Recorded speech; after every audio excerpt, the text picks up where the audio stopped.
یعنی غیبت رسول الله صلی الله علیه و سلم تعریفش میگه که غیبت میگه الغیبت ان تذكر اخاك بما فيه، ان تذكر اخاك بما يكرهه بما فيه، یعنی برادرت با یک وصف میکنی که هم وصف وای با هست تو، لیکن همین آدم همین چیز با راضی نه. فهمید؟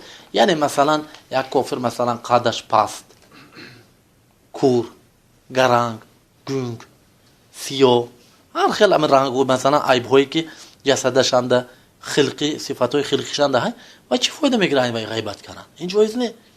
حتی کافر باشد که وای جایز نه که وای چی مسخره کنی، غیبت کنی، وای دراز یا که وای کوتاه یا وای فاربی یا خراب یا سیاه یا سفید یا کور یا کار یا گرانگ یا کج یا مثلا چولاق، چی فایده میگیره این چیزا؟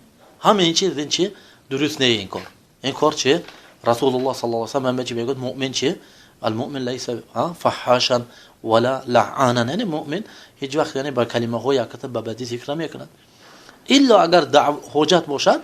یعنی باید که مثلا اگر دیدی که همین چیز مصلحت دارد دیننده، مثلا که یعنی گویی که مثلا آدم میبینی که یعنی همین که مثلا معامله کردنی، تجارت کردنی، همین حالتان میگویی که اگر دونی که همین آدمند یک چیشه یعنی دروغگوی مثلا یک مصلحه های میگویی که ننده چی میگویی که برادر با همون چی معامله نکن، برای کی چی و برای اون که وای چی بشد، یعنی وای یعنی کی میگویی یعنی وای دروغگوی یا که وای خیانتکار، ها وای خیانتکار یا که دروغگوی، همین مصلحه های برای اون که وای اگر توی نگویی وای خیانت به میافتد یا که مثلا فریب هم به میافتد.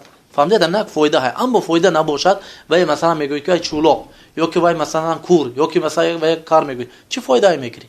برای همین کار درست نه، یعنی درست نه این چیز.